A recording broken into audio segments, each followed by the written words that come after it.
ആ പാർട്ടിയാണ് ആ വ്യക്തിയാണ് കാണിക്കുന്നത്. നിയമസഭാ സമ്മേളനത്തിൻ്റെ ഒരു ഘട്ടത്തിൽ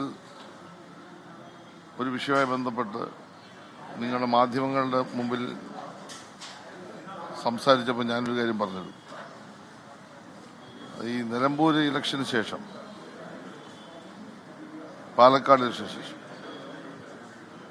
കോൺഗ്രസിലെ ഒരു വിഭാഗം അഹങ്കാരത്തിൻ്റെ അപ്പോസ്തലന്മാരായിട്ട്, ഈ പദം ഞാനൊന്ന് ഉപയോഗിച്ചു.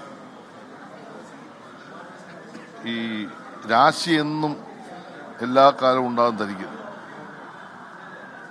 നമ്മൾ പൊതുപ്രവർത്തനം നടത്തുമ്പോൾ, രാഷ്ട്രീയ പ്രവർത്തനം നടത്തുമ്പോൾ നമ്മൾ കാണുന്ന ജനങ്ങളെയാണ്. ജനങ്ങളെ വെല്ലുവിളിക്കുന്ന തരത്തിൽ അഹങ്കാരം അതിൻ്റെ പാരമ്യത്തിലെത്തി നിൽക്കുന്ന ഒരു നേതൃനിരയാണ് കോൺഗ്രസിലുള്ളത്. അതിലൊരാൾ KPCCയുടെ അധ്യക്ഷൻ മാറിയെങ്കിലും പ്രശ്നം തീരുന്നില്ല. ബാക്കി എല്ലാവരും ഇപ്പിടി നിൽക്കുക.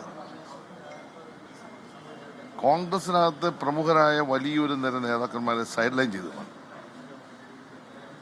ഈ പുതിയ നേതൃനിര.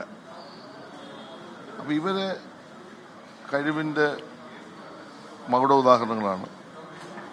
ഇവർക്ക് കീഴിലാണ് എല്ലാം.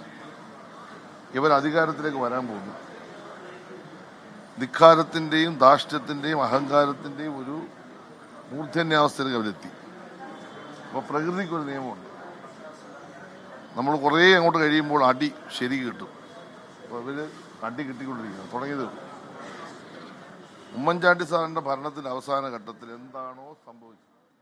രാഹുൽ വിഷയത്തിലായിരുന്നു പ്രതികരണം. അഹന്തയ്ക്കുള്ള മറുപടി കിട്ടിയെന്നാണ് മന്ത്രി അടക്കം പ്രതികരിക്കുന്നത്.